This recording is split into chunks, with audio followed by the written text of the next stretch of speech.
What's up, everybody? Welcome back to another episode of The Wiley Show. We are talking about where is Wendy documentary. This is part two.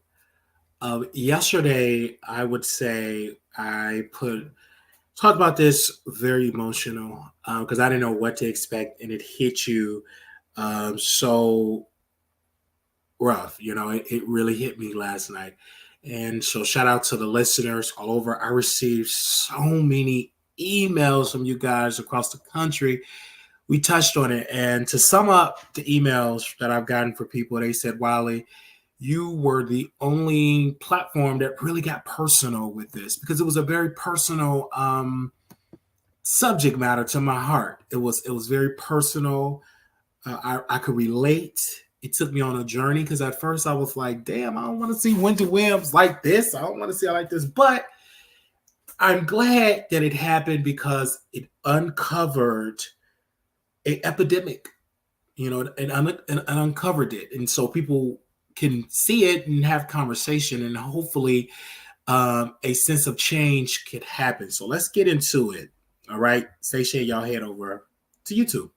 So I'm watching it, and I see Wendy Williams in part two, and I'm looking at all of this stuff about her family, and how she said she, want to get back on television. And I said she needs to be in rehab. And Wendy Williams' sister came and see her, and then of course you see, Sean, the publicist, is just in her face. And the niece was like, I don't want to see this publicist. Who is this woman? She's a stranger. I don't know who she is. And she started breaking down crying. She said, Wendy Williams is very talented. She's smart. And she started talking to the niece. My money is, I'm going to sell my apartment, going to go to Bank of America. And and Wells Fargo's got my money. I don't have no money. Well, you do have money. You just don't have access to your money. But she do have money, but in her mind, she didn't have any money. Then she said, I had $1 billion in the bank, $1 billion in the bank. And I'm like, wait a minute, you had $1 billion? Anyway, so listening. Then she said the Guardian was stealing money from her. There was no evidence or proof that the Guardian is stealing money from her. She also talked about how, Sean, she's supposed to be the crisis manager, the publicist. She started out doing crisis, got hired on. And she said, I'm moving to a different apartment. I'm moving because of my legs, my epidemic, or her legs. And she's showing her feet, how it's all crumbled up, swiveled up. And I'm like, clearly she's to her health. And she kept showing her feet. Then she said, her niece said it's very jarring to see this. Her niece was like, I don't trust Sean, the publicist. Who is this woman? And she's fake. She don't. And then Wendy was like, well, she understand financing, but how can you understand finance? You're a PR. Like everybody that was around Wendy is like using this woman for her money, like using her for her coins. Like she's paying for all anybody that was in her house. Wendy is paid for. It's on her dime. And she said, of course, her niece was like, you're an A-list celebrity. You need to, listen to people in your life. You need to understand that we love you.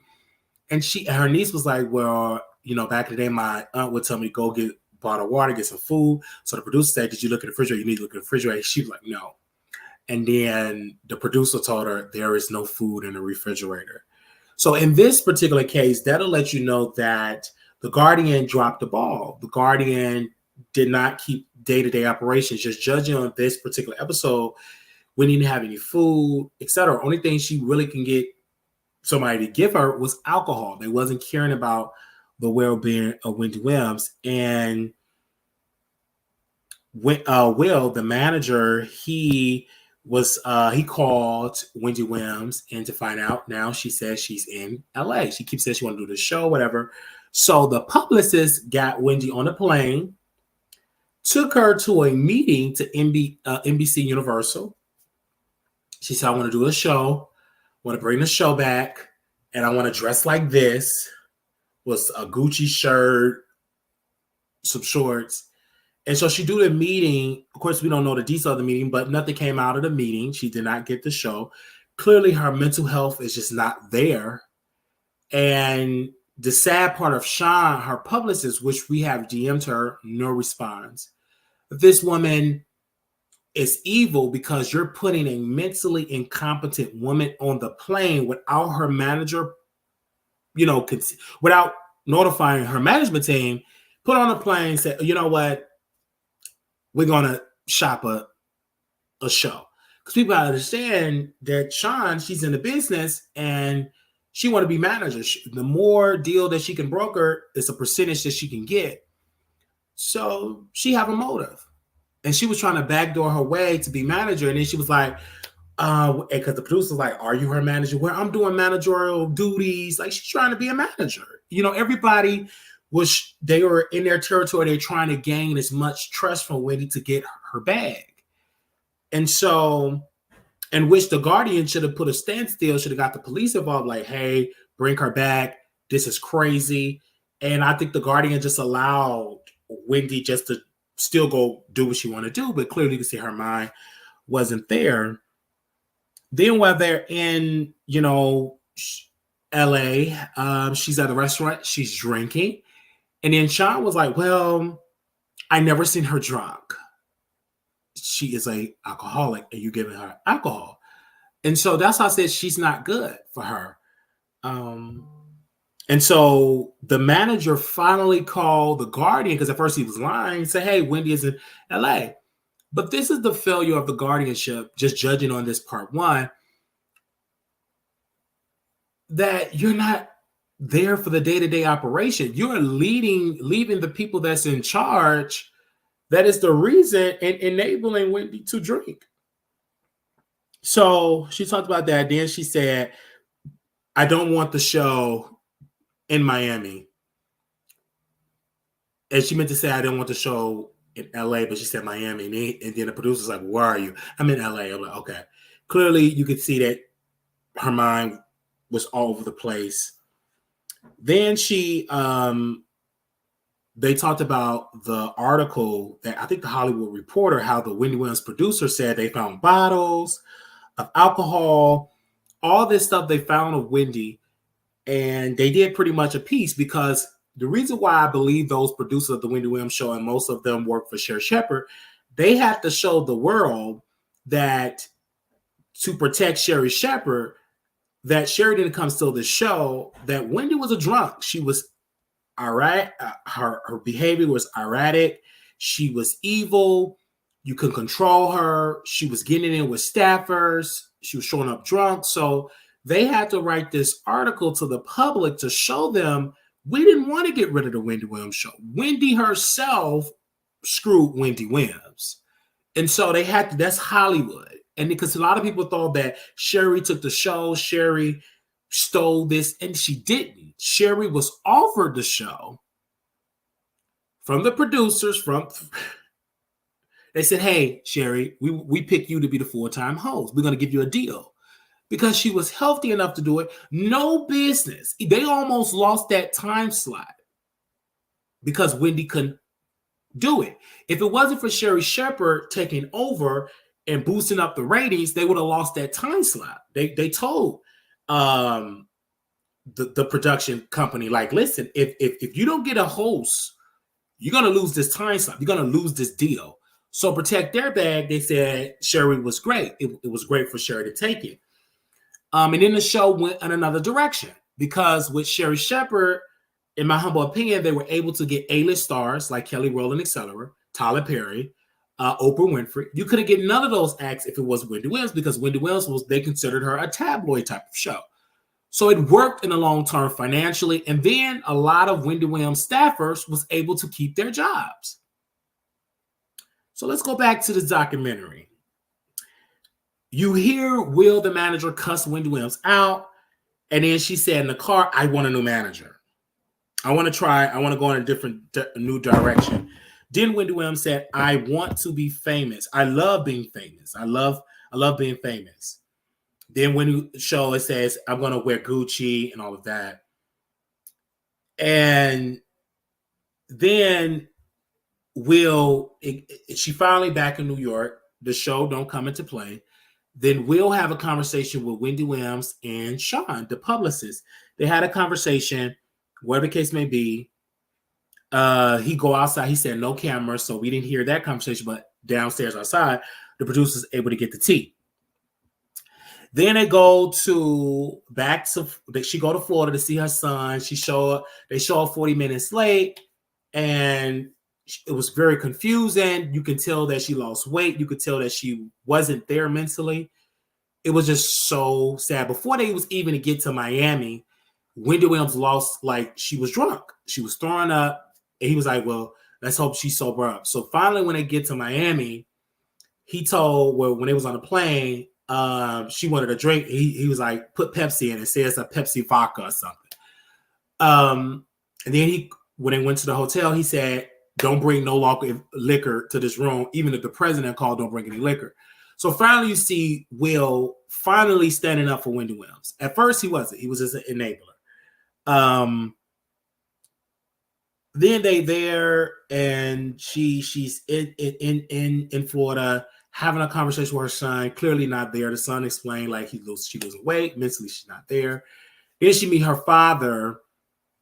And she said, oh, Dad, on Wednesday, I'm going to do my show. He said, well, today is Wednesday. Oh, okay, I'm going to do my show. It's going to be amazing. And, okay, yes. Like, you can clearly say that she wasn't there. And she kept saying this show. And really sad. It's really sad. And then when you even get her to see, I believe, like Black China was in the episode, you see her happy meeting Black China. So shout out to Black China for being there for Wendy. That was a very touchy moment. But when he took off her wig, she started showing her feet. She said, I'm Wendy Hunter, and my husband, he don't have any money. I'm divorced and all that. And it's just like, you could tell she wasn't there. It was just sad all around. It was so sad seeing Wendy just lose it that the producer said, okay, we just done taping. But they got enough footage. They said, we're done taping, and we're going to just stop taping her because she's just not in a good headspace. So then it gets to the sister. Finally, we was able to hear from the sister. The sister talked about that we could have been a guardian, etc. They talk about the son. And then the son was saying, well, about the money. He said, I never did anything without my mother's permission, but this is where me and the son just have a disagreement and a disconnect because your mother mentally wasn't there. You should have took a class about dementia, autism, etc. Your mother wasn't in the right position. Even if your mother even as a trained healthcare professional, if a resident were to give me her checkbook and say, I don't care, buy whatever you want to buy. Even when she gave me permission, I know she's not in her right mind, and I will decline, say, no, thank you. Because we are already trained, don't take anything. Even if they offer it, don't take it. So for Kevin to sit here, well, my mom gave me permission. Baby, no. You're the reason why everything was triggered. And I know the family don't want to throw him under the bus. He's not innocent. Because when you hear him talk, he admitted, yeah, my mom gave me permission. Your mom, this mom that's showing people her wrinkled toes, her twisted feet, swollen feet, her sleeping and all this crazy stuff, drinking, her cats is just urinating on themselves. She's not in a predicament to approve those type of expenses. And then you're spending it on an American Express card. Of course it's going to send a red flag to Wells Fargo. How stupid can you be? It's like, and then you're renting an apartment for $2 million. You should have said, mama, you ain't in a good, if you was a responsible son, if you cared about your mother, you'd just like, mama, let me get out of this expensive apartment. Let me get some caregivers. Let me not spend this money erratically. Let me not spend $100,000 Uber. Let me go to the grocery store. Let me feed. No. So I get it that they tried to cover up for the son, but you're the reason why your mama is in a predicament. You tried, you just wasn't fit for the position. Wendy Williams put the son, she should have put her niece that's more responsible and her sister that was more responsible. The son just wasn't responsible for that position. I'm sorry. She gave that man too much power, her young son, and he couldn't handle it. You're operating a multi-million-dollar operation and you spent very crazy. So that's why I came very hard on the son on yesterday, because he is a big part of it. Because they don't just give people to give guardianship just out of the blue. You have to show strong evidence there's something going on with this woman's finances. And obviously, it was enough proof for the New York Supreme Court to take away your power of attorney. Do you know how difficult that is? Do you know that the legal threshold for that? So this is why I'm not shocked. I'm not angry. I'm glad it happened, because she would have been broke. Because in his mind, my mom said I could do it. Your mom is not in a predicament to do it. So this is another thing where I think that the family is not all the way there. They kept going to restaurants with liquor. If you know you have somebody that suffers from alcohol, why y'all keep going to these restaurants with alcohol and then y'all ordering alcohol? That doesn't make sense. That's just like me. Well, I'm trying to get my aunt off the pipe, but we going to the pipe house. And everybody sucking on pipes. How's I want my aunt to be off the pipe and we go into a pipe environment? That doesn't make any sense. And you seeing it on camera. Why would I bring you to a restaurant and you're ordering liquor? Of course she's gonna want it. I want one too. And then you gotta say, give her a call. Don't even tempt her.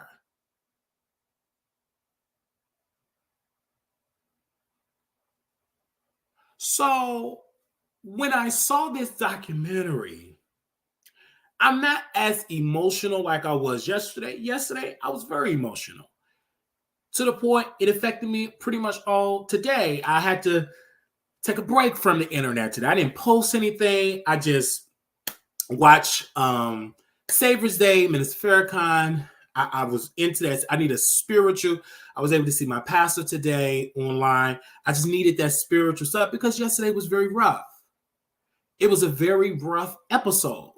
One of the rough episodes ever because it hit home. And it was like real life. And so I needed that break. And so I was able to handle it in a different way today. I really was. And so I'm glad that Wendy is doing better. I'm glad that, if she's sober, her mind can come back, some parts of it. Hopefully come and she can fully recover, but she has to be sober. But sadly, it's a long journey. I do believe they will not get rid of her guardianship. These professional guardians have doctors that they are going to testify that Wendy still needs medical care, and it's going to be in the best interest of Wendy Williams to be under guardianship. I don't see her family doing it, not even her son doing it. And what's going to her son going to be mad when he's not able to be over her finances. So it's going to be back with the professional guardian. I don't see the family getting it. I see her being under guardianship for a very long time. That's what I believe. So I believe in 2020, this year, they're by New York law that you have to do a yearly review of guardianship. So we shall see. But she was diagnosed. I do believe she can have a more healthier life soberly. It does, and so she's going to have full-time care for the rest of her life. Do I believe she needs to be back on television? No. Do I believe she needs to be back doing a podcast? No. Do I believe she needs to be on a show? No. Do I believe she needs to be drinking out? No. Do I believe she needs to be cameras everywhere showing her feet? Absolutely no. So, no. And you clearly see the result of letting her have complete control of her life. She's going to have all those enablers and leechers, right? That use her. And they've been using her. It was one part of this episode. And Sean, for you to be a publicist, you're evil. So you go to Wendy Williams. Do you want to go to the Oscars? And Wendy said, what is the Oscars? She said, the award show. Oh, yes, I can wear this. Oh, no, when you can't wear that. But I see what you pack. We can go shopping. No, you want her to go to the Oscars to show you got your client. You can make deals. You don't care nothing about when I'm so glad she didn't go. She's not in no type of position, mindset, health-wise, to go to no damn Oscars. I had to laugh at that. What is the Oscars? I'm like, she said, I'm laughing because these people, y'all got to be, I don't think they're delusional. They know this woman is a drunk. They know she have lost their mind, but they're grieved. This is how they pay their bills. And you didn't care. And then finally the manager, you stood up. But it was like, you didn't care. You didn't care. You just did not care. And that's why they do. They did it to Michael Jackson. These enablers to get around the talent, and they cut the family off. And usually they don't last long. It's sad. And so when I reached out to Sean via DM, no answer. You embarrass yourself. You didn't care. And you would never work on my team. Because I want my team to get me some help. Don't be so stupid. Allow me to go off a cliff and you right there guiding my hand off the cliff. You're supposed to prevent me from going off the cliff. And they didn't care. None of her team and some of her family did, especially her son. They were all not right for Wendy. So I'm glad Wendy is in a facility. I'm glad she's getting the help that she need.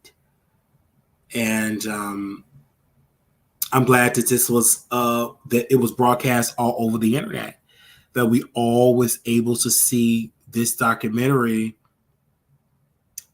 Everybody was able to see it. It created so much conversation. I was checking the comments. I was reading my emails. Everybody was talking about this documentary all over. Everybody. And folks were shocked at what they saw. They were shocked. Somebody said, throw everyone away at this point. Her shine is in hiding. What's her background? I feel like anybody that was around, regardless of their background, no manager that's the main expert of jury should be a manager. No, I didn't agree with that because I'm like, how do you go or being a person that she's picking out her watches and necklaces, etc., and you becoming a manager? What is your qualifications to being a manager? And God is able to do miracles, but you can't expect to continue to get a miracle and you still want to drink. Sorry. It's sad, but I'm glad the truth is out now. She's going to get the type of care now, absolutely, and I'm glad. I hope that she's able to get the help. But we saw this documentary, and her brother, she was like, "Oh, hey, Kevin." Her brother is Tommy, and Tommy looked like, "Oh, my sister mine is gone," because he was in denial. He didn't think that his sister mine was gone. A lot of them was in denial. I've been in rooms where family, grandma got dementia, and they were fighting. They didn't want their loved ones. I've been in rooms where families didn't want their loved ones in a memory care unit. They feel like their mom is still got it until something extreme happened, and then they finally wake up. But I've been in places that it's hard for the family to know that that their loved one have declined in their memory. And I can notice some things like some days. So I will go visit my grandmother. She have her good days. She have her bad. Like many people denied it. And then people was like, oh, okay. Sometimes she gets out of her memory and then sometimes she'll snap back. I was like, yeah. And, the church people that say, oh, that's just the devil. Oh. Or it could be, she ins and out of her memory. I remember I will be sitting with my grandma. And mind you, she never drank alcohol, but you could tell that she'd be out of her memory sometimes. She'll be talking about her house that she'd been sold. oh, hey, yeah, I'm at my house and I'm gonna be right here. You know that house, you know I'm right there. And then she had talked about that house and like, grandmother, you sold it. When did I sell my house? I didn't sell no house. Why would I do something like that? And she'd just be on her mind. And then some days she'd snap out of it.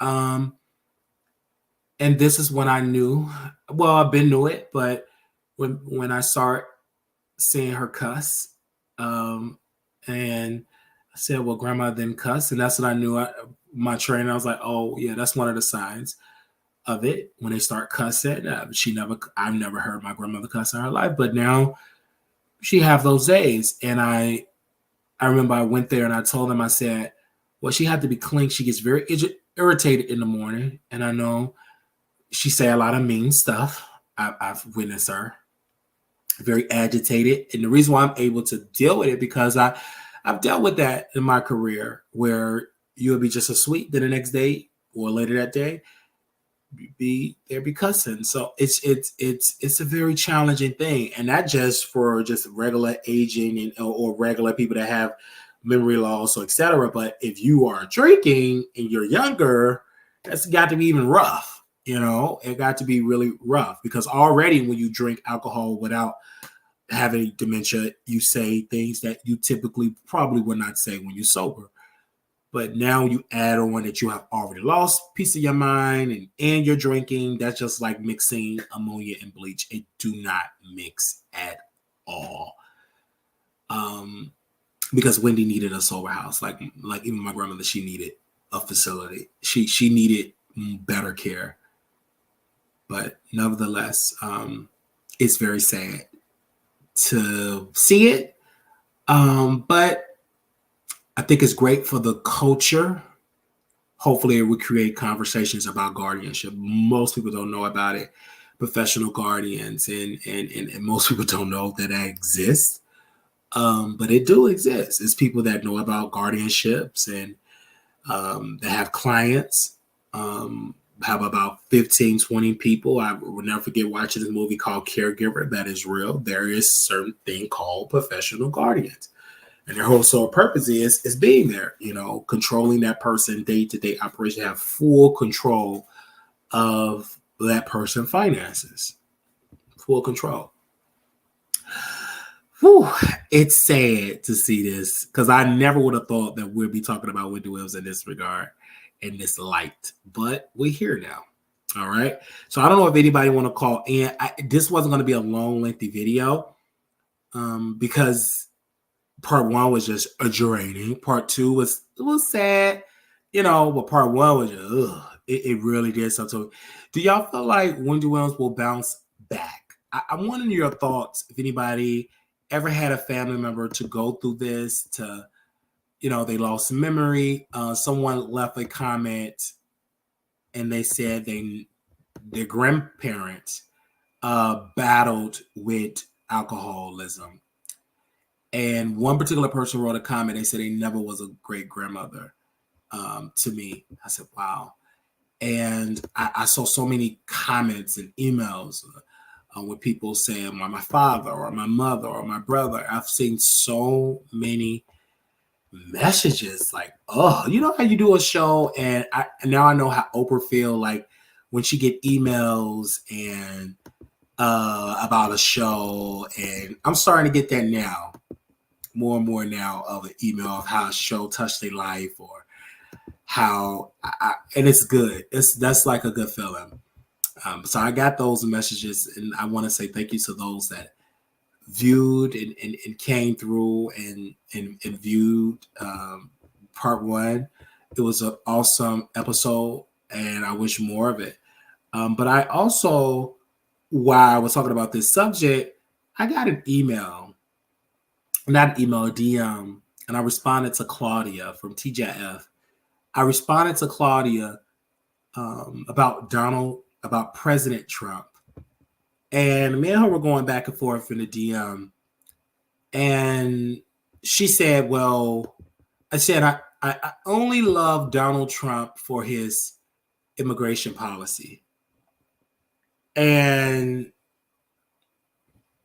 we were just going back and forth about Donald Trump. It's quite interesting that when I was messaging her. I said, let's put this on camera. Let's put this on let's put this on TGIF and let's have this dialogue. And I didn't back down. I wasn't intimidated by her political views. I stood my ground. So we went back and forth on a DM. So that was quite interesting to see. I was not expecting it. I'm like, wait, Claudia responded? I'm like, okay. She responded to us. So we definitely had that conversation. The movie is called I Care a Lot. It's truly happening. That's true. The devil is a double cross. So Wendy had to pay back, and he's cashing in on her money. She wanted the fame. It cost her. Wow. That is your thoughts on that. She used to work for Trump on The Apprentice. Wow. Everybody have something to say about it. Like, I was not like, when I was reading Twitter, I'm like, man, and it was trending. Everybody was like talking about Wendy Williams. Even Sherri, I'm so glad she didn't discuss it, and that's her integrity. Like, she not laughing about it. Privately, I know she's just talking about it, but I'm glad they're not making it a topic of the show. I'm glad, because that's just like you're kicking a woman when she's down. Like, I can really say, like, she's not doing that. Because when I look at the emails and I look at the messages, I'm so glad. And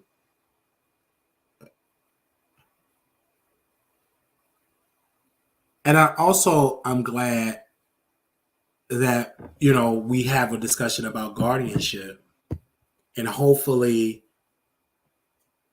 Wendy I personally believe she needs to be in a facility because she got money, but she do need to be with 24/7 care. And that's a lot. I think people say they want to do guardianship. That's a full-time job. That's why you have to be on staff. You have to have a salary because that's a full-time job. It's not easy. I can't watch an episode of Sherri. She isn't funny. If Sherri would have said something publicly, it would have made her look bad. Yes, that's why she didn't say anything. And people was like trying to trash her and whatever. And that's what people don't understand the business. Like, no, like, Sherri have a boss. Everybody thinks she's like Oprah Winfrey. No, Oprah had a beautiful deal. It's not too many black hosts, not even white hosts, had that Oprah type of deal. Oprah had a deal where she owned everything. She licensed it back to the network. Most of these shows now don't get those type of deals. They get a deal, they get a production deal, they get a salary. That's it. They don't own it. If they leave the show, they own it. Like Steve Harvey, he couldn't even take the Steve Harvey show, the name. He didn't own it. I believe the producers, I believe, own that. And that's why when he tried to bring it back, I think he had to call it Steve TV or something like that. So, but he tried to get that Oprah deal, like a deal where he owned everything and then licensed it to the network. They didn't give it to him. But Oprah was blessed. Oprah had great lawyers.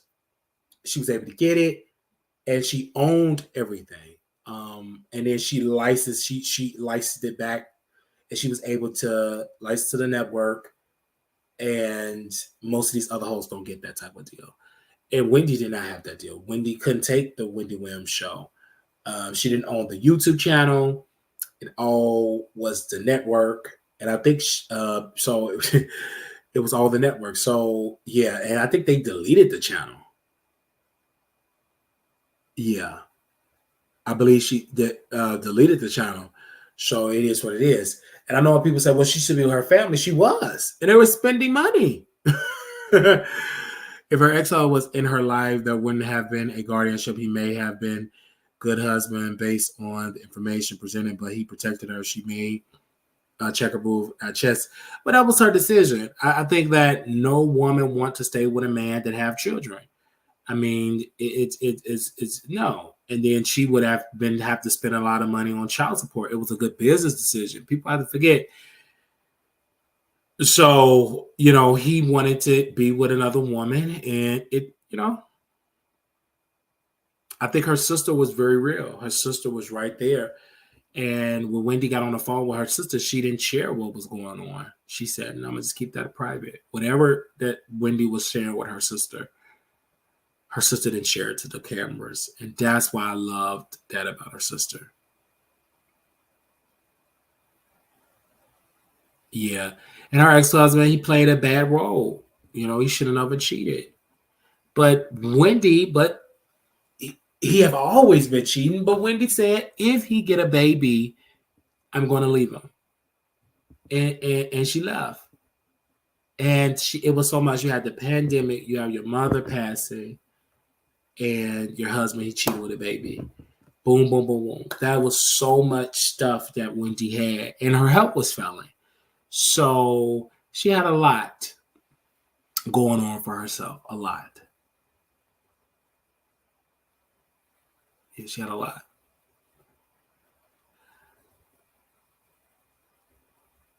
Yeah, she had a lot. Wendy divorced her. She said, I could not deal with the baby. And yeah.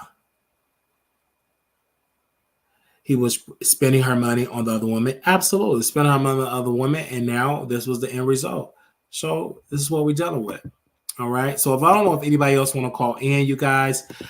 This has been a great weekend because Wendy was able to give her thoughts on this documentary. It was a lot of laughable moments. I laughed because it was kind of funny because it was, I'm kind of glad she's better now.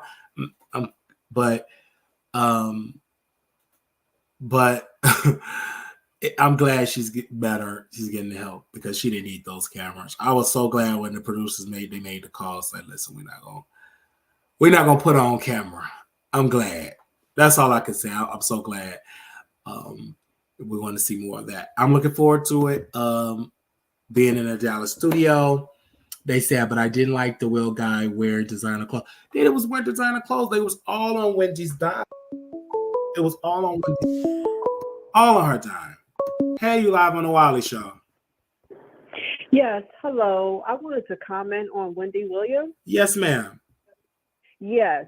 So first, I want to just give a perspective that even though Wendy Williams was married to Kevin for a very long time, I think she knew a lot more. She knew a lot about him, and she accepted it. And I think we have to make her responsible for her own choices. Not only that, did it ever cross anybody's mind or your mind that perhaps the reason why she was divorced him is that she was pushed to divorce him, to move him out the way so they can have the control? Although he may not have been perfect, I think the humiliation of having a baby, I'm sure, was very, very hurtful. However, all of this that they were doing, even though he wasn't perfect, this wouldn't be happening to her. I think perhaps they coerced her to say it would look bad if you stayed with him if he had a baby. And they wanted him out the way so they can do exactly what they're doing. Mm-hmm. Which is watching her destroy herself. And another perspective is, although he may have been bad, nobody knows what it was like to live with her, because her habit is her habit. And living with an alcoholic is not fun for no one. And she had this alcoholism issue for a very long time. And so we don't know what it was like being married to her, living with her. It was a disaster, if you know anything. If you see what we see now, it was a disaster. And then sometimes you could see she was able to cover it so much because you had people that was able to shield, and eventually it just came out. It came out, and clearly you see that it harmed Wendy in the long run, because at the end of the day, she was a grown woman. No one forced her to drink. She made that decision. A social thing became a habit, and that habit almost took her out. Yeah, it's really, really, really, it's really, really sad to watch anybody, regardless whether you're a celebrity or not, to end up being on top and watching their demise right before your very eyes. And I don't really see her getting any better, and mainly because she doesn't seem to want to stop drinking. Now, she may have a fighting chance if she stopped drinking, But if she doesn't want to stop drinking and have a desire in her heart, not even with the handlers, I don't foresee her life ever changing. And that's the saddest part, that she doesn't even have, even in a good moments. Because I had a grandmother who had dementia, and the only thing she remembered was anything from her past. She didn't remember anything from the present, really. She only remembered the people who were around her on a regular basis. If you weren't there on a regular basis, she didn't know who you were. But it's really sad, and I hope the main thing that people really get from this, if nothing else, is that you have to really be careful what you ask for and what the price you're willing really to pay for fame and for money. It's not all that it's cracked up to be. And like they say, what don't come out in the wash comes out in the rinse. And although we didn't know what was going on at the time, you're seeing what was really going on beforehand. And now she has no way of hiding it or controlling it. So that's all I really wanted to say. And I just want to say I enjoy your show. I love your perspective. Even if I don't agree, I like that you talk about a lot of different things, and especially when you share your own personal stories, you show your humanity and not just being a person who that just talks trash about a lot of things. You keep your humanity in your show, and I respect that. Thank you so very much. This is yet very sad. And it's kind of ironic when her first episode was her talking about her addiction, about Wendy Houston and relating to that, and to see yet another public figure go through this. You see the downfall. It's like Wendy Houston. We saw the downfall of her addiction, and it ended bad. It ended bad for her, and she's no longer with us. And I don't want that for Wendy. But you know what, that's what addiction does. Yeah. Any addiction does. It has you disillusioned that you don't even see yourself spiraling. You can't even see yourself. I mean, look at Prince. We don't know the behind the scenes. Like, there may be conspiracy theories about Prince, but just still, like, and we didn't even know, like, he did that because remember he had got sick on the plane, right? And they say he was hiding this addiction. It's like it's so many people, because you got to understand, the more, I believe Biggie said it, the more money, the more problems.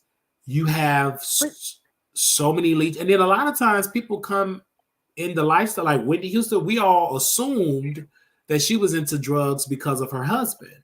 But then her brother came out on Oprah, said, no, I introduced Wendy Houston to drugs. I'm like, oh, it shocked me, because the public said it was Bobby's. He brought her but they always want to blame somebody. Just like, that's what I'm saying about Kelvin. It's easy to blame somebody. They may have a reputation for being a thug or a street. It's easy to put the blame them for somebody else's problem. But for all we know, we don't know what it was like for him. Even though he cheated, don't make it right. Having a baby don't make it right either. But you have no idea. I mean, it wasn't smart of him either to be with a woman with that much money and not have nothing to show for it, and didn't make wise investments. That was foolish too. However, we have no idea what it was like being Wendy's husband, and we just look at her at the start and say, oh, he was bad, he cheated. Like, really? But you don't have no idea what she was like.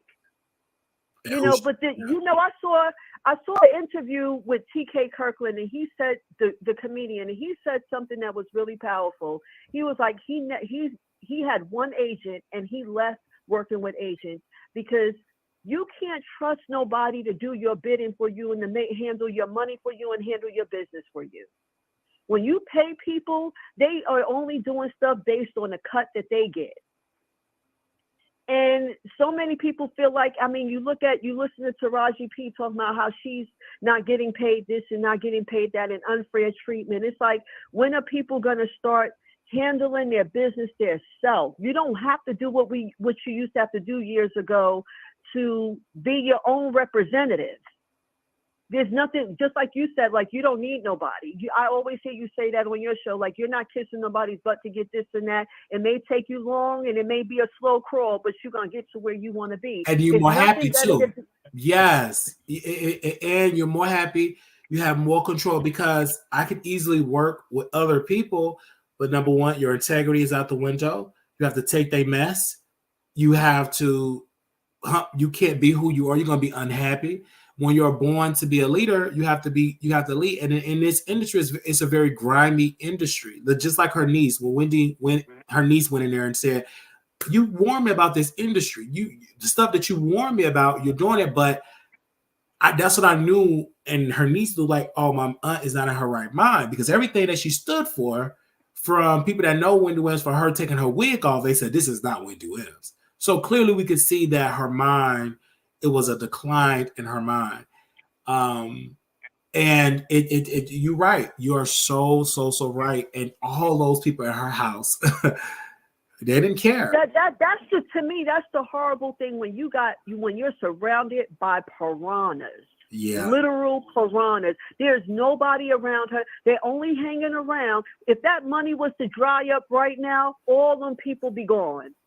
And she will end up like so many other people on Skid Row who used to be famous and lost their mind. That's the point. Yeah, all the people would go, because they're only there for a check. That's it. They don't. How can you? This person doesn't have the common sense to do anything. And another reason why I think that they put out they're just now putting out what her label is. And I think they're trying to, my perspective, the reason why they're labeling what her disease is because they want to say that she will not be able to speak up for herself, to say that she wants her family involved. I think it's a power play. Whether it's true or not, I think the fact that they're putting it out there, they're saying that if being that the family is now wants to fight for having any say, I think it's to say, well, we can't ask her because she's not in her right mind because she has this diagnosis. Right. And obviously she got the doctors to diagnose her. That's why it's an uphill battle, and it's a very expensive battle. And her family, neither one of them got the type of resource to fight that. I don't think so. I think it's a power play, because they did it when the niece went on The View. And she did what she did. Very effective speaker. They put out a public statement. It's a power move. They didn't say nothing. They didn't say nothing. And Whoopi Goldberg had to come back on the air and say, okay, we got an update on Wendy Williams. She have this. She have that. She have the dementia. So that was a very powerful move. And that's to let you know. And then again, you're dealing with professional guardians. Yes. These are people that have probably been doing it. Professional piranhas. Right. They've probably been doing this for about decades. So you know the ropes, you know how to challenge, you know what to say, you know these judges, because you're in the courtroom a lot, getting people to be your client, getting people to be guardians of. Like if you watch that movie, what was that? I Care on Netflix, you saw how she knew what to say to the judge.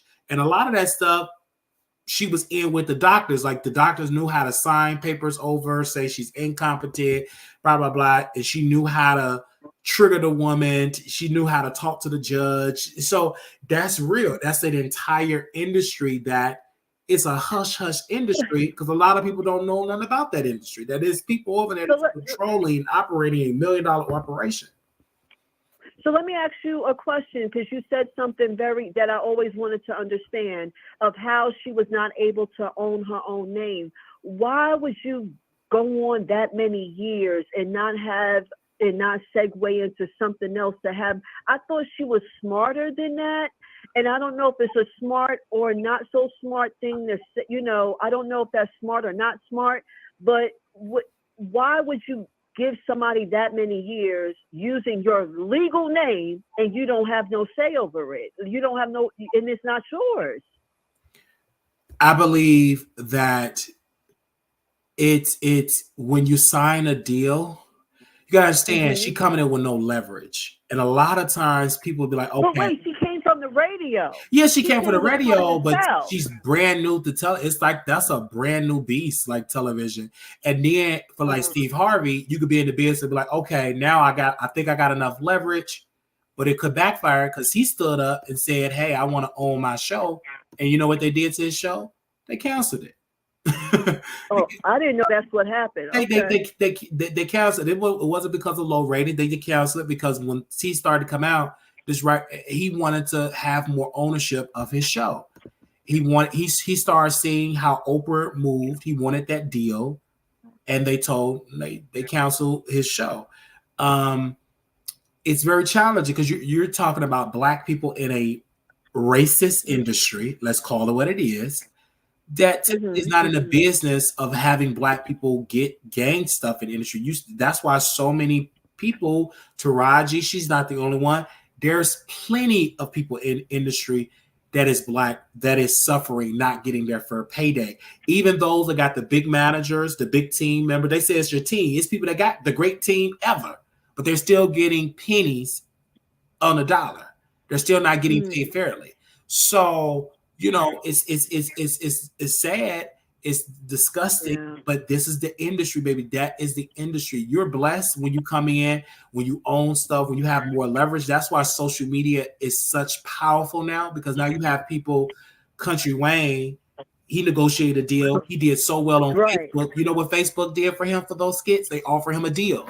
Now when he do Netflix, I'm a fund my deal, I'm gonna license it to Netflix. I own it and I can license it. Once that's up, I can license it to Amazon Prime. I own and operate my material. So now, because of social media, you can build your own business, your own brand. You don't need a gatekeeper like back in the day. Now you can build it yourself. I could be at home. I don't have to necessarily say be a stand-up comedian. I can start doing my comedy at home, build up a fan base, go on tour. I'm the biggest comedian ever. I didn't have to necessarily do like Monique did, take $10 for a stand-up show, $20, hope you get paid by a promoter. I built my stuff from social media. So it's a different ball game and a different industry now. And hell, you don't even need to go to NBC Universal for a show anymore. You can do your own show in your house, your living room, and reach more people than they reach on NBC. So this is like it's a different industry. It's a different beast. It's a different beast. And you have more at peace because a lot of these girls that because of the pandemic, they're rushing to the online. They see how much money, and that's why a lot of us average Joe that just, you know, we feeling the heat because we got people coming in with multi-million-dollar operations. They getting television people coming in to work on YouTube stuff, and we still got to compete. It's a lot. It's right. And now, someone said in the chat, AI is going to even make it more competitive, more challenging in different things. Like, even though I believe AI has helped me personally, but it's coming in to replace people. So it's a lot. This industry is changing very fast.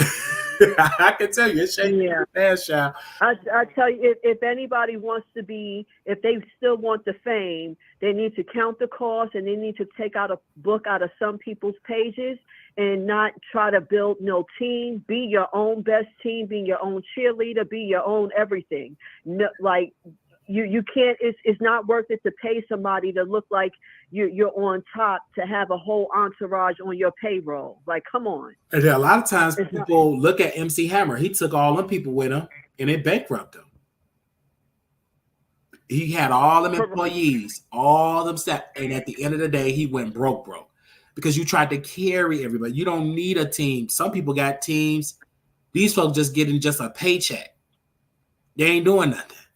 So, but just breaking your pockets. And that's why a lot of these celebrities got to do better, because a lot of these celebrities have all these managers, money. And I want to say this, you are so pathetic if you're paying folks to control your finances and you don't even know what's in your bank account. That's wrong. Like that's on you. Like, that's laziness. Stop. Especially when it comes to the money. I don't want nobody over money but me. I don't want nobody have none of my bank account information but me. I want to make sure I write the checks. I want to make, because that's the most important piece, because a lot of these quote unquote money managers have robbed these people, and you better know it. Because I mean, look how many people die in a poorhouse because they had accountants that was making sure they got paid, but wasn't making sure the person was paying taxes. You better know it, and you're legally responsible for that. You can't say, "Well, it was my accountant, Your Honor." You are legally responsible. So that's why you have to understand things on your own and triple check. I will never forget it. I get my business started up, get my LLC started up. I get a phone call from the IRS. Oh, Mr. Wilder, you owe us some taxes in Illinois. So I called my accountant. I said, "Hey, sis, Miss Sis, I owe taxes." "Oh, well, in 2019, I forgot to tell you." I said, "Excuse me?" I couldn't believe, but to see if you write a letter. And I said that wasn't gonna work. So I had to pay these taxes, these back taxes, didn't know existed, and I blame me because I put it in all of this woman's hands, and I went about my day. She knew that I owed this. She didn't inform me. In her words, she forgot. And who's held with the bill? Me. But she got paid though. But she got paid for whatever she got paid. I don't owe her nothing. And so, because when you start like LLCs, when you start one, babe, you're gonna get slapped. IRS, okay, well, okay. Oh God, they just gave me that bill, and I was like, oh my gosh. Let me tell you, I just started my business, and I'm around other people, and they're like, "Oh, just get a bookkeeper, just get it." I was like, no. It may take me some time. "Oh, you ain't gonna be able to do this. I said, let me tell you something. I don't believe, even if I get to the point where I have to pay somebody to handle my books, I want to first understand how it works. So if I come behind you, I could tell when you did something wrong, and I don't want to be oblivious to no part of my business. So I will take my time and learn how to keep my own books for myself." That's why I'm in that same predicament, because I remember I was watching Roland Martin, and he was reading the contract. It was a deal. He read the contract, and he found some discrepancies in the contract that his lawyers didn't even catch. And his lawyer was like, "Oh, wow, I didn't catch that." So that's why you have to be your best advocate. So now I look at the taxes. Okay, triple checking. As I call the federal, I call the IRS on the federal. Say, "Hey, do I owe any tax?" But I need to know, because there's no use of you hiding it. It's no use of you avoiding it. I'd rather know so you catch it early than to be slapped with 10, 15, 20-some thousand, 30-some thousand, 40-some thousand dollars. So I don't want to be slapped with nothing like this. That's what you want to know. And when you have a business, you want to know about your expenses, about your tax write-off. It's a lot that I'm the first entrepreneur in my immediate family. Me as well. Everything that I'm learning it. I didn't learn it from my mama. I never had these conversations with Green. I never had these conversations. So everything I'm learning by that. And it was a debt. And I was like, oh my gosh. So everything I'm learning about, just because you have an LLC, that's not the only step. Like, you have to learn about. Right. It's so much more to having a business than people know. Let me just give you this little plug. There's throughout community colleges throughout the entire country, they have what they call small business development centers, and they have online webinars for free that you can learn different parts, whether it's marketing, YouTube, taxes, sales tax, all the things that you got to know about a business. It's all free. It's called SBDC.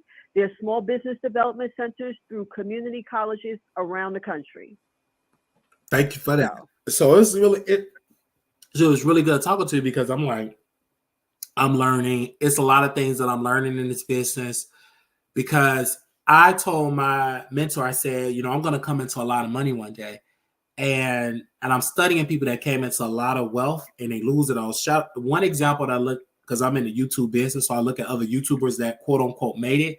It was one particular YouTuber that made it, and that was Spoken Reasons. I mean, he went mainstream. He had deals, and then stuff, he got used. They stole his material. They stole his ideas. They didn't pay him fairly. He misused funding, and now he's back, poor and fishing. Like, he don't have what he had. Platform ended. Don't get the traction. And I said, oh my gosh, let me make sure I research. I look at the Scorpion Show. They had a deal on the table. They got misused. A lot of people stole their likeness. So I was like, okay, let me avoid that. And this is why I'm so skeptical of having a celebrity come co-sign you, because sometimes those celebrities come over to your platform just to steal what you got going on. and blind you. Well, you know, I'm such and such. I'm just a huge celebrity. Because I've seen it happen to other people, and these same people they suck for. Now the Scorpion show is not the #1 show anymore. They're back working regular jobs, and they lost all of their revenue, so they had to go back to working a regular 9-to-5 job. So that's why it's important to research those, not laugh, but research to avoid it. Well, how can I avoid this? And this is why it's important to operate this like a business. You have to think of it like a business, because if you're just thinking about entertaining, you could be entertaining for the people till you die. But are you a profitable? If you have a business, a profitable business mindset, then you move differently. But if you're going in it like I used to do, oh, this is a hobby, I just want to entertain, you will be entertaining people forever, and then you'll wake up, you broke. But you're a good entertainer, but you're a bad businessman. So I don't want to be that bad. Let me tell you something. I've been listening to you for probably about maybe 6 months, 6 or 7 months, and you really inspire me, and you're very smart, and you're very strategic, because you know your areas of weakness and you know your strengths, and you stand firm on who you know yourself to be.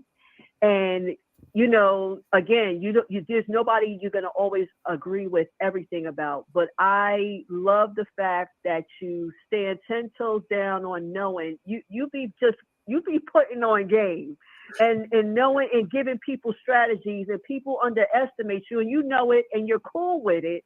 And you don't try to fight it or try to argue about it and try to convince the haters otherwise. No. So I really respect your gangster. Just want to tell you, I really do. Thank you, because you know a lot of people, they do underestimate, and which is a good thing. That's an advantage.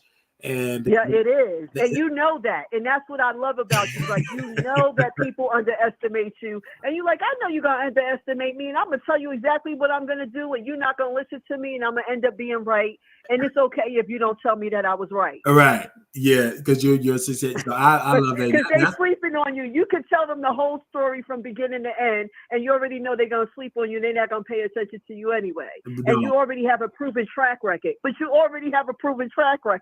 Yeah, and they do it. So I love that, because then you keep those people away. They underestimate them. Before they know it, it's going to be too late. We're like, damn, we really underestimate this man. But because it's a lot that goes, I could share a lot on here. Different idea, people watching this show right now, let's see what he's going to say, and steal the idea. They will try to steal it or try to get under your skin. But once you're a talent, and you have to learn business, like behind the scenes, that you have to take that. And shout out to YouTube, because YouTube is where it's at. It's a lot of knowledge. You said something about a community college. It's like people forget they public library have a lot. It's a resource center. Listen. Books. People be forgetting. Books. You better take advantage of those books while they're still available. Wow. They even have it where you can get like ebooks from they have a database. Right. With a lot of knowledge. You know what I'm saying? Especially if you're in this social media game. You know, this is an industry, and also shout out to Roland. He played a piece of Club Shay Shay, and he was talking about how Country Wayne, if you are a social media person, you should have listened to that interview with Country Wayne, because that was a good one. It was a very good one. He was dropping gems. He was telling you the game. Many people laughed at him, and that man is making millions. He's making more money than Taraji. He's not in a Taraji type of movie. He ain't screaming about, I'm not being paid fair, I'm not getting paid. But you know what? I'm going to tell you something about Taraji. This is not what your topic was about, but I'm going to say something about her. If you've been in the game that long, and you've been and you are not where you want to be, when are you going to wake up and realize they're never going to give you what you're asking for? And only the people that make it, they had to do something. Listen, what they said on you do something strange for that change, okay? That's the only ones that make it, and she's in the business. You would think she would know better by now than to wait 20, 30 years later and crying about it. That's true. That is the only ones that make it to the top are the ones that are being indicted right now. Hello. That is so true, and it's people out there that you could talk to. But it's good to get you on the show to talk about it. Thank you, sis. Oh, but thank you so much for taking my call. I appreciate it, and I just want to tell you, stay strong with your personal situations. And I'm glad to see that you know what your triggers are and you're protecting your mental health. And whatever you can't do, you just have to pray on it and keep it moving. And people make their own choices. So just keep going. You're gonna be all right, and people gonna do what they're gonna do. But I also want to tell you too, make sure you get your if you can, influence your family to get paperwork taken care of so it's not a mess when people leave this earth, because that's a whole nother mess. Well, I tried to do it, but I made sure for me, mine was taken care of, because these are the people, they ain't gonna do it. I made sure mine was taken care of because number one, I have a audience, so if something, Lord forbid, were to happen to me, a lot of people comment about it, and I don't want it to be, we need to put a GoFundMe. It will be embarrassing for the family. And I have that much sense to know, like, I don't want my family to get dragged actually for a GoFundMe. So all of that paperwork is in order because I've interviewed people on this show. It was one particular young man was on the show, and he said he was in a hospital. I texted him, whatever. I knew he was in a hospital. He declined. He died. And his family had to get a GoFundMe. So we had to help raise money for him. He knew he was about to die. He hurried up and got a policy, but due to the fact that it's a certain amount of time that you had to be on the policy for them to cash it out, so it wasn't enough to bury him. And that was like my lesson. And they dragged this man. And the funny thing about it, what people were dragging him, because he was making fun of people that had to get a GoFundMe. He made fun of people about the GoFundMe account. And he got sick. This guy, I would say, he started out when the Shade Room first started out. He would be like Funny Marco. This guy would have been on television. He was on his way. And he died. And he was on the last interview he did was on my show. And that was my lesson. I'm like, Wally, okay, you better make sure your paperwork is in order, because you don't know when you're going to get that phone call, or you don't know you don't want to leave your family with a mess, especially when you have a business, a show. You know, what if this show start accumulating hundreds of millions of dollars? Who's going to control that? Like Kevin Samuels, that platform was worth a lot of money. And that family could have still been eating very well, because somebody could have still been in that position. They could have hired and outsourced a person to still run that show. And that family could have still been making a lot of money off that. They could have sold the channel to a corporation for about millions. They probably could have sold, especially when he first passed away. But you got to make sure your paperwork is in order, because you never know. You never know. You sure don't. And people think it's no joke. I'm sure you experience what it's like when people die, how all the piranhas come out and all the hate and the claws and everything comes out. And it gets to be very nasty. It could be especially if that paperwork is out of order. It could be a disaster. And like I tell people all the time, for folks that are married or divorced or not divorced, but they still got that marriage license. That's a disaster, because they're coming in with a paperwork, and technically by law that person's still your husband. So they can come in and take everything. I've dealt with people. I had a next door neighbor. She was sleeping with the guy. We all thought they were married. I really thought they'd been together for decades. He never got married to her. When he died, guess who got everything? His children. And they kicked her out. They evicted her. You see, people think ride or die chick means something. They talk about the paper is a legal construct. You call it whatever you want. It's called power. It's called power, and it's by law. And it was sad that they kicked this woman out of the house. She's been there for decades. But now, as when I got older, I'm like, damn, you should have got those stuff in order. It all went to that daughter, and and that daughter. I remember the day they moved in, they kicked her out. And they said her name is not Mrs. Hill. And it would say that. And she had to go. I saw when the moving truck came. And they came and got her and moved her out. And she died from a broken heart. The house that she loved. The family took over. And they took everything. They kicked her out. It was a beautiful house. That was the most beautiful house on the block. And, of course, they lost it due to taxes. That's to be expected. I've seen many families lose it to taxes, because the house is paid off for, but you still have to pay taxes. But they lost it due to taxes. And that's the end of that story. But that taught me a lesson to take care of your business, because if you don't, if you love your loved ones, you want to take care of that. You want to make sure your business. Or I've seen families, particularly the white families that I've took care of, their business in order. It was this one Japanese family my grandma took care of. She had everything in writing. She had my grandmother in charge of it. She make sure everything was distributed. My grandma didn't get nothing but raggedy TVs. I read the will, and I couldn't believe the lady that you could leave money to her building. This lady left about $3 million to the building that she lived in, and she left the temple, because she was Buddhist. She left them about $15 million. I didn't even know the woman had that much money. And it's the ones you least expect. It's the ones you least expect. Though. Everybody who got money don't dress. They don't wear their money. They don't wear their money. She had money that her mother left her. 30 million. Like I said, woo. And then my grandma said, oh yeah, they had plenty of money. They had plenty of money. Own companies. I didn't know this woman had it. She just looked like she was just a regular.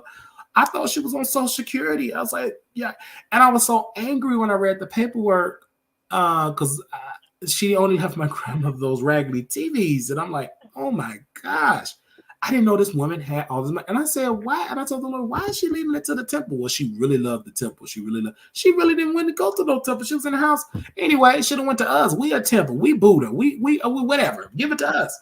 Anyway, I just couldn't believe it. I couldn't believe it. Like that woman, I just couldn't. I said, well, why would she leave it? I never understood why would she leave it to the senior citizen place. That place is worth millions, right?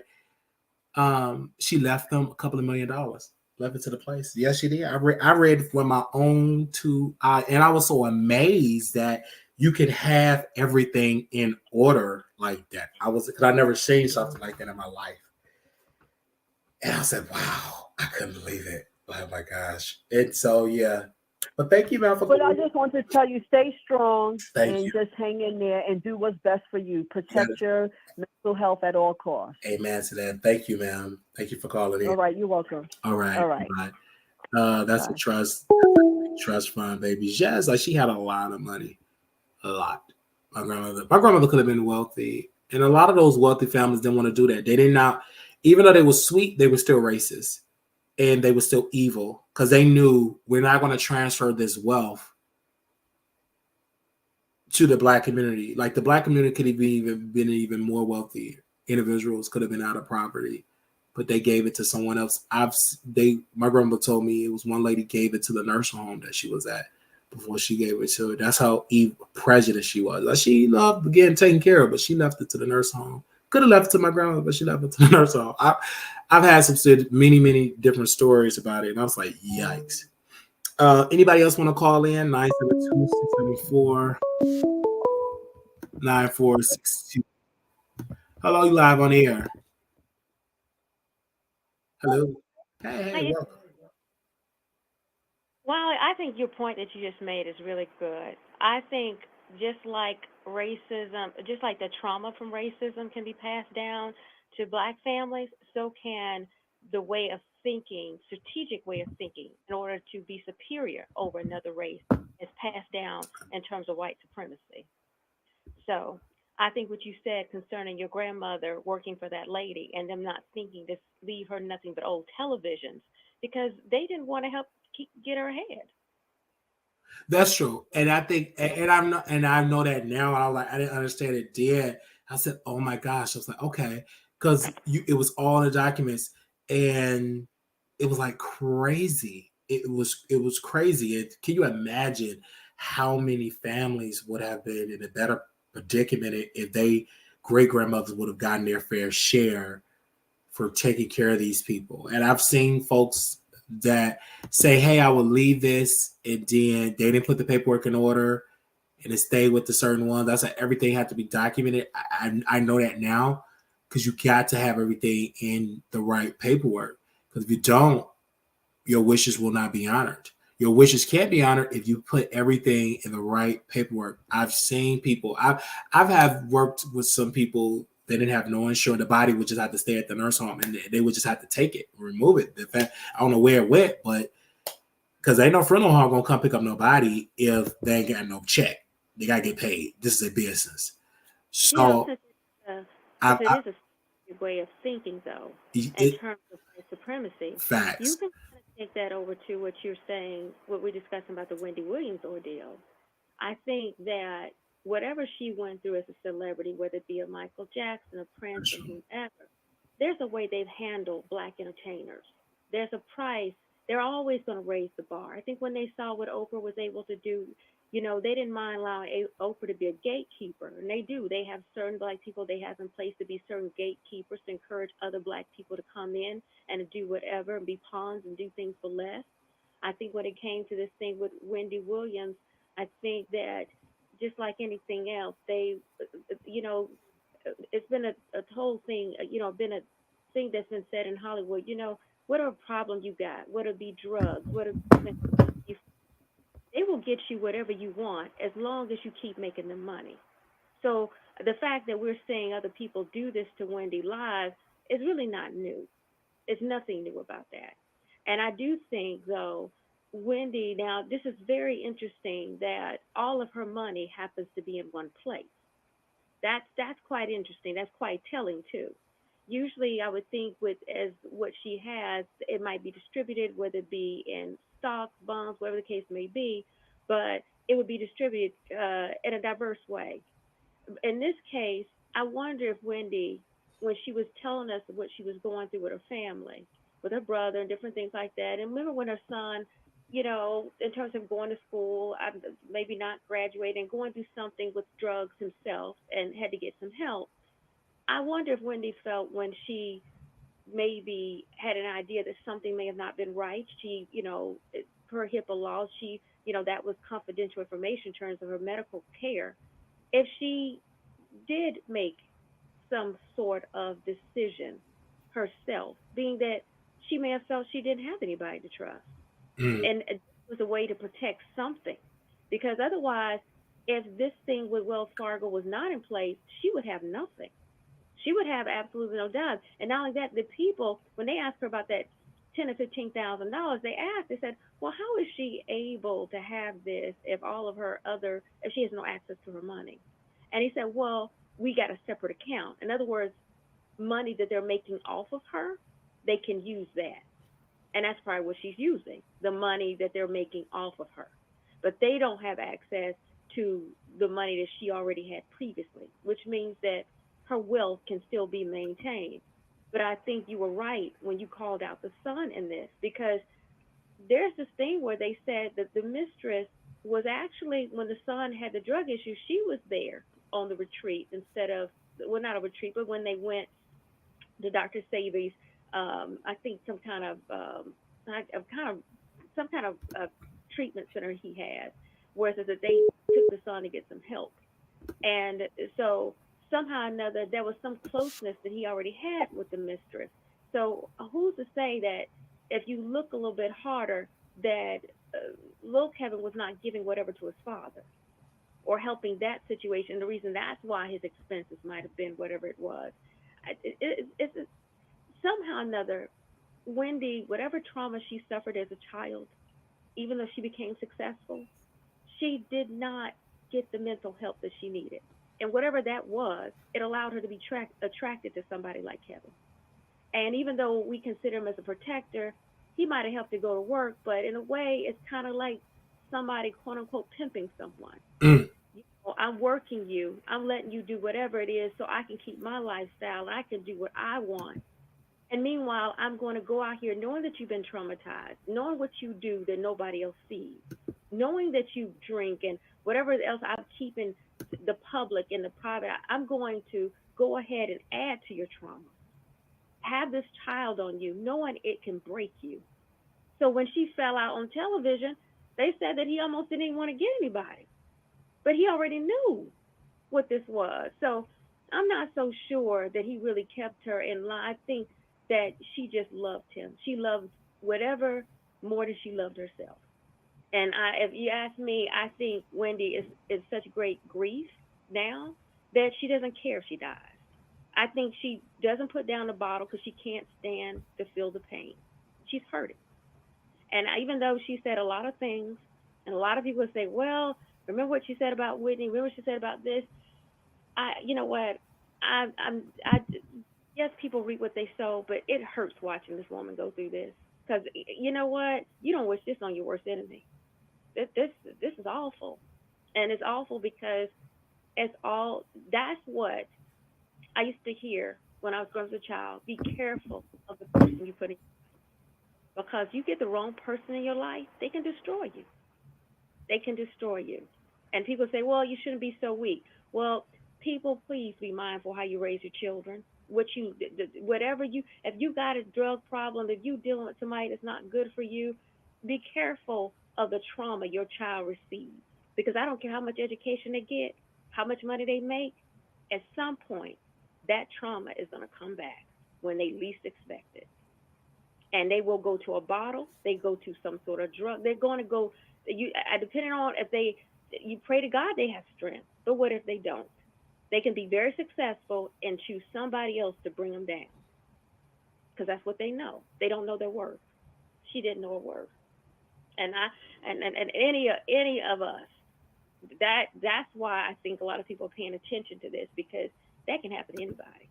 I don't care how strong. That's why I never call nobody stupid or call them weak. You don't know what can happen to you. You don't. You don't know. Thank you, ma'am, for calling in. You're welcome. Have a good one, Wiley. Thank you. And thank you for sharing your story. I appreciate your story. Thank you. It was needed. Thank you, ma'am, for calling in. You're welcome. Bye-bye. All right. I see so many people that do want to give their thoughts in. And I'm going to call you all back. I think there's another person called in, so we're going to call them back.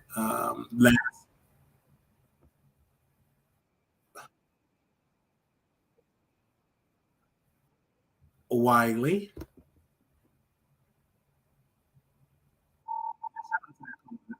Called in a long time. That's good. I'm hearing familiar callers. It's quite interesting. It's good to hear back from people the day one call.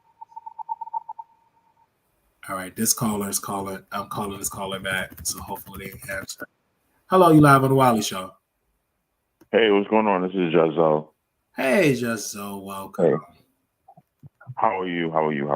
I'm good. Talking about Wendy Williams Part 1 and Part 2. Now, I know you saw both nights. How are you feeling being a close friend, supporter of Wendy? It's sad. It's very sad to watch that, because Wendy Williams is my hero. Wendy Williams has helped me over the years become the grown man that I am today. Coming from Harlem, New York, and listening to Wendy Williams at the age of 12 years old on KISS, 90.7 KISS, before she went to Hot 97.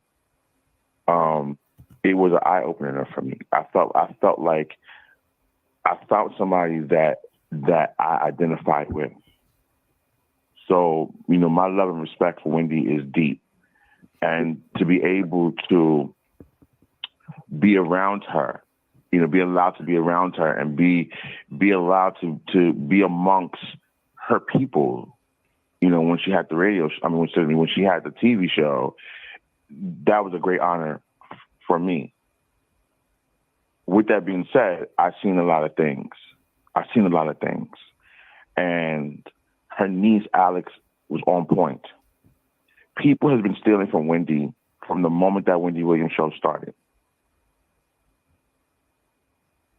From the moment that show started, people were stealing from Wendy. People have gotten fired from that show because they was caught stealing. A lot of stuff was done under Wendy's nose that she didn't even know about, because other people was trying to, how they have, guard, gatekeepers, basically. As soon as something happened, they clean it up. So the boss don't know. Mother can't find out about it. So I'm not surprised at what's going on. Like far as like people stealing money and all the allegations, I'm not surprised about that, because I'm not gonna say I witnessed it, 'cause I didn't see nobody stealing anything, but I've heard about these allegations for years, and I'm I'm sad. Also, I feel that Wendy was drugged. I believe that in 2017, when she had collapsed on Halloween, I believe that was the moment that was the start of the downward spiral. And I believe Wendy was drugged, honestly speaking. There's a lot of people out there that did not like Wendy. And when I say a lot of people, I mean as far as Hollywood, gatekeepers. They did not like Wendy because Wendy exposed a lot of them. They didn't like that show. That show had a hard time getting guests.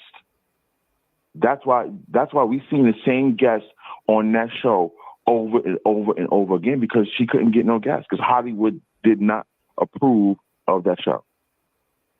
It gained much success, from the viewer, the Wendy watchers, but behind the scenes, Hollywood didn't like that show. So I honestly speak, I really do think that she was drugged, honestly speaking. And it was just a slow process. I think certain people knew about it and they hurried up and they jumped ship before, excuse my expression, but before ish hit the fan, people jumped ship. And I honestly think that was what happened. Will Shelby, people, please do not buy into what Will Shelby is trying to sell y'all. He is part of the problem too. He came in after Bernie, I forget Bernie's last name, but he came in after Wendy's old manager, Bernie, mm-hmm. who Wendy said he stole money from her. Wendy said it. He stole money from her. So, I'm here in New York, and I read the blogs and stuff like that. Will Shelby was taking Wendy to strip clubs. Will Shelby was taking Wendy to fancy restaurants and things of that nature, and allowing her to drink. So where you go from you doing this to now you want to clean up your image. So now you're so concerned about Wendy. And that's why Wendy spazzed on him quite a few times. That wasn't just about dementia. Wendy knows what's going on with her. She knows, because she comes in and out. She comes in and out, in and out, in and out. And I believe that conscious Wendy is fighting with her disorders. Because you see it. So, I hope that when they do the guardianship review, that they give, allow her sister to be the guardian, allow her sister or her son, or allow both of them, allow the sister and the son to be joint guardians. Allow them to be guardians, because she needs to be with her family. She's happy with her family. She wants to be with her family. Let her go with her family.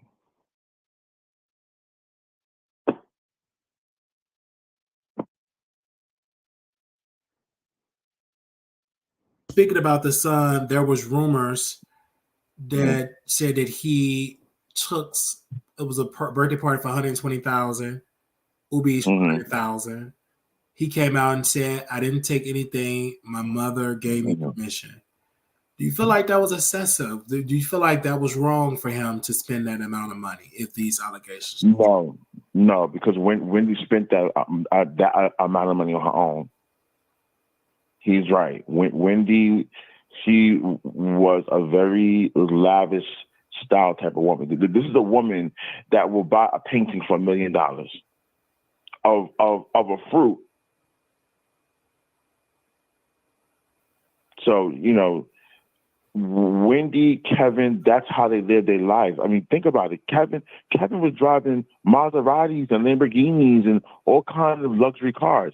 That's how they live their lives. Right. The hunter. I'm talking about her son. They're saying that her son, birthday party for $120,000, Ubi's for $100,000.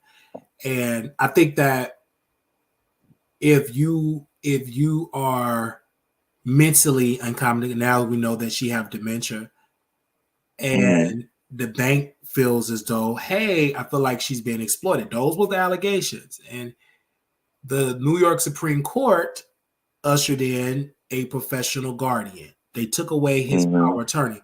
So obviously, if they're taking that away, he's part of the problem here, whether we want to admit it or not, because Wendy, as clearly you could say, she's not in the right position to agree to something like that. You can tell in this documentary, she's not in let me stop you real quick. That's how Wendy treated her son. And I don't want to put out too much personal information, but I know firsthand. I've seen paperwork.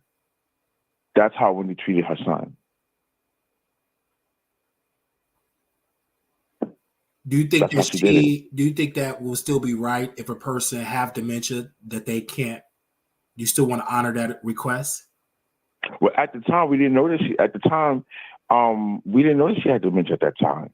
Right, because as now at the concert, now at the conservative or the Guardian now we know like it was some issues. Obviously, it was so much spending that the bank said, "Oh my gosh, this is a red flag."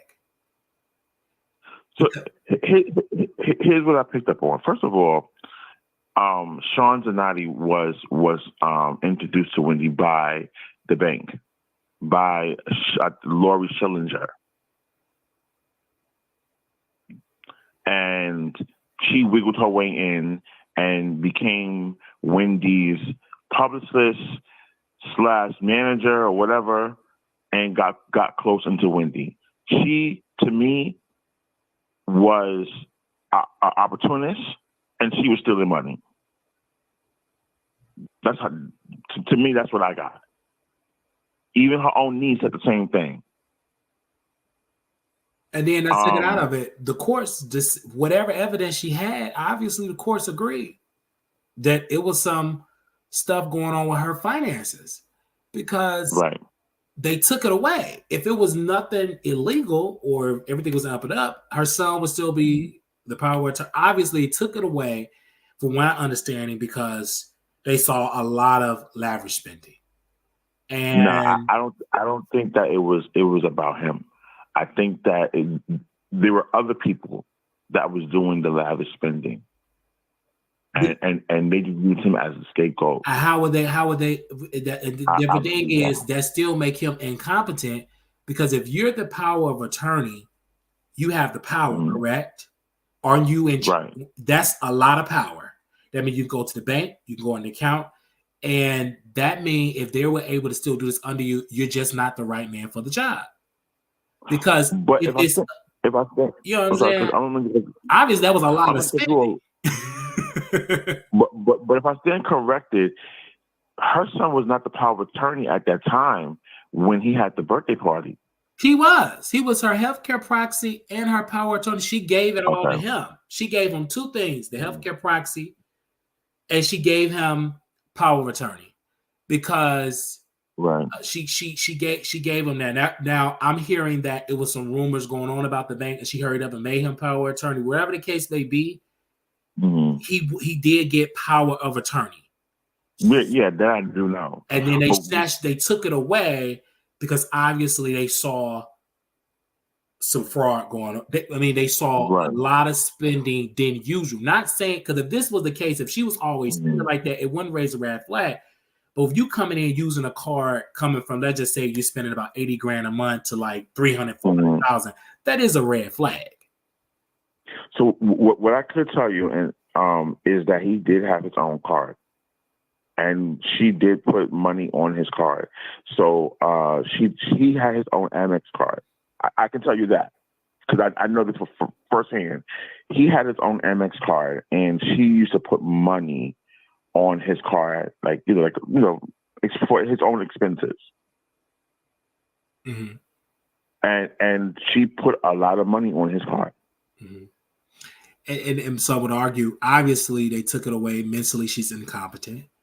And she could be abused. I could be working, just if you're wealthy, I'm your caregiver. You could be, I'm going to put all this money on your card.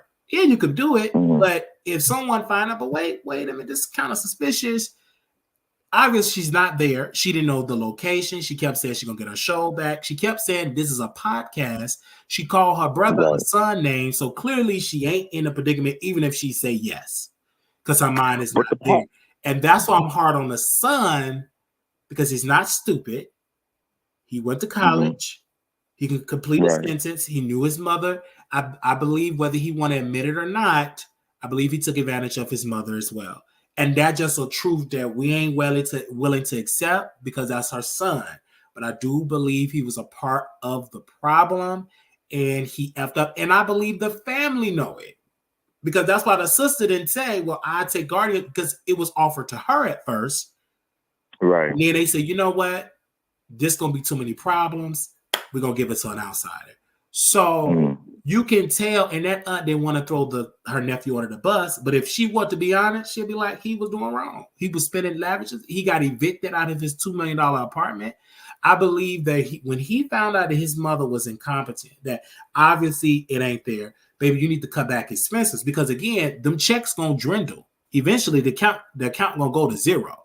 She don't have unlimited funds. So if the bank didn't step in, she would have been broke. I don't think, honestly speaking, I don't think that he did anything wrong. I'm just going to be honest with you. Because if your mother gives you a certain lifestyle to live, that's what you're used to. Right. That's what you know of. Right. So you're going to continue to live that type of lifestyle. She was even in the docuseries, she was giving him things. Even in the docuseries, she said, all my money is going to my son. I make my money to my son. Right. For my son.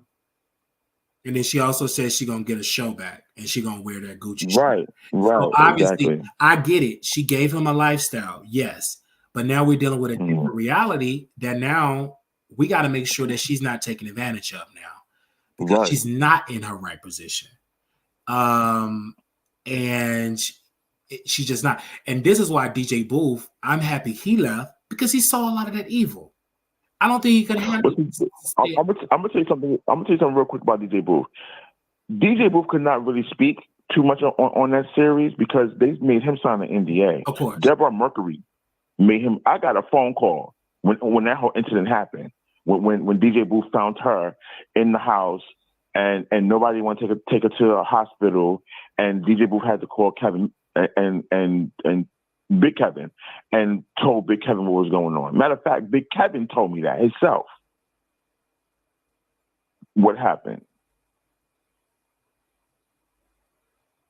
And he saw it. And when all that happened, and DJ Booth got back to the studio, that the next, I think that Monday or something like that, or the next day, they made him sign an NDA. When he signed that NDA, he got fired. Because he was privy to information and things that was going on with Wendy that he can clearly tell. So to shut his mouth, they made him sign an NDA. That's why he didn't really talk too much.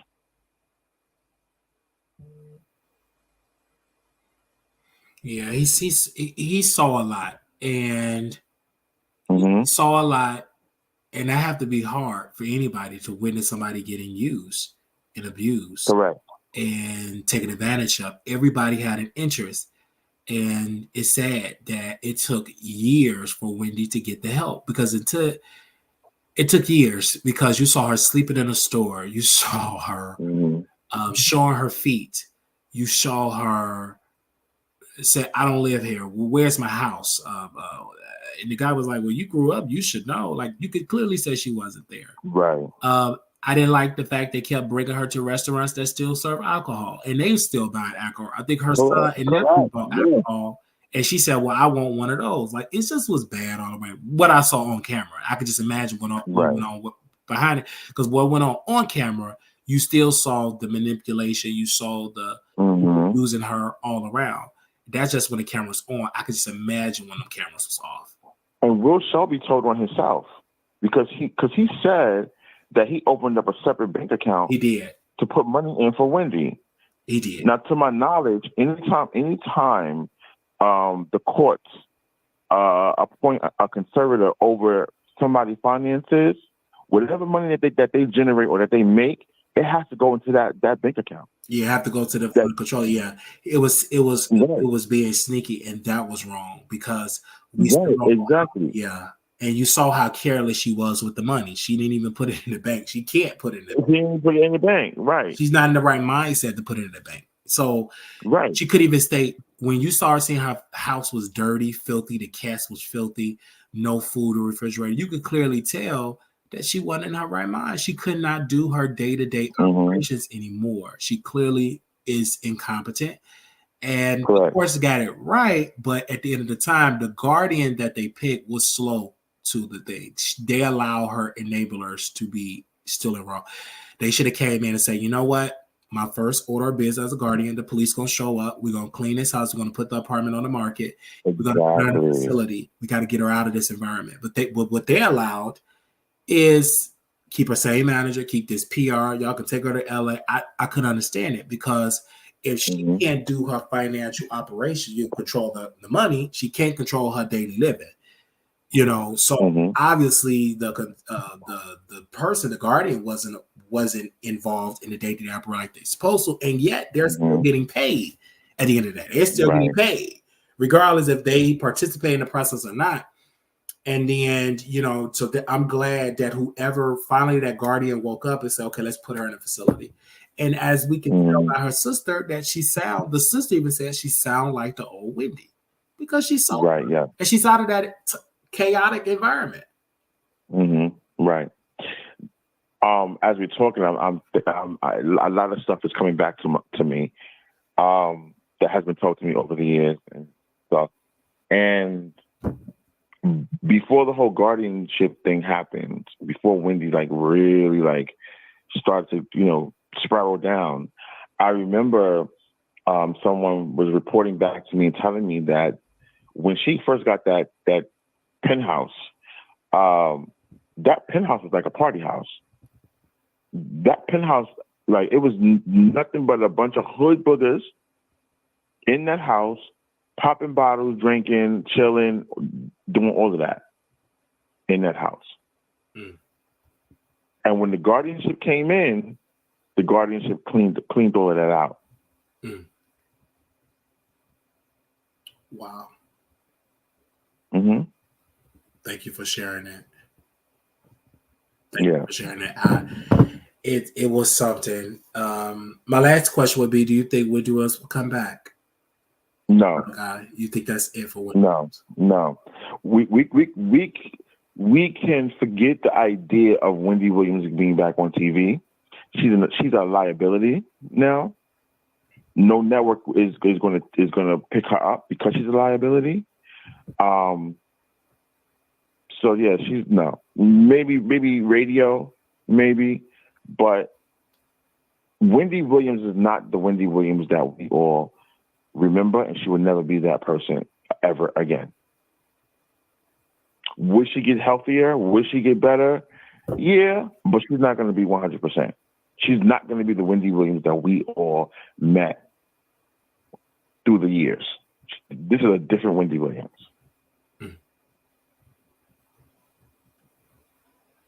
Thank you so, it's bad. So very much for calling in, because I know this has been rough to watch, to see someone that was healthy and to see them not so much to struggle. And you witness it like the entire world witnessed it, for people that know Wendy personally. Don Lemon said something wrong because Wendy would never agree to be shown without a wig. You said the same thing.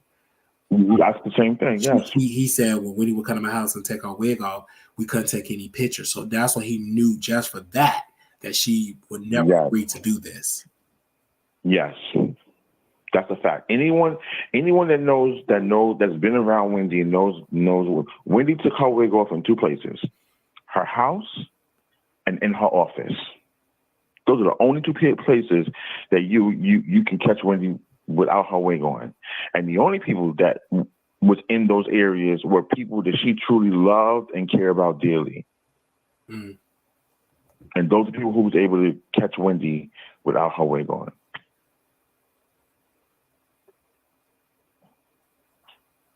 Yeah. But that whole team needs to go. because they all knew, they all first seen it, and they was denying that Wendy had an alcohol problem, that Wendy was losing her mind, that Wendy had an illness. They all denied it. Sean Zanotti denied it. Will Shelby denied. They all denied it. But yet they were still pumping alcohol in her. And they was doing that because they wanted to keep her belligerent so they could keep on stealing her money. And that's what they was doing. Sad. Very sad. Thank you for calling in. But with that being said, good night. Thank you. Keep on doing what you're doing, brother. As I always tell you, keep your foot on these people's necks and keep on trolling. Will do. Thank you. All right, brother. Bye-bye. I love you, brother. Thank you. Bye-bye. Wow. I want to say thank you to everyone that came on the show and got their thoughts. I want to thank him for that. Really good. We're going to bring this up to a close. Don't forget, we'll be in Vegas, me and Couture Bay in April. We both will be in Vegas, April 26th to the 28th. I'm looking forward to it. It's going to be fun. And also, make sure y'all come through. WildlyShowProduction@gmail.com. All right. Another episode that we did on the weekend. I can't believe we was live on this weekend. Usually on the weekends, that is kind of dry, but that was a great documentary. I was entertained all through. And yes, so we will see y'all again. Next time y'all will see us, we'll be in Dallas, Texas. Thank you all so very much. And I'm looking forward to it. I will be seeing you all soon. All right. If you want to contribute to the Wiley Show, $ Marquise Wiley 28, Zelle WileyShow@gmail.com. We resume posted on the website on tomorrow at www.wileythetroll.com. And we will talk to y'all soon. Thank you all. Thank you all. Thank you all. Thank you to the callers for calling in. And I will see you all later. Thank you. Y'all have a good night. Bye. Hey.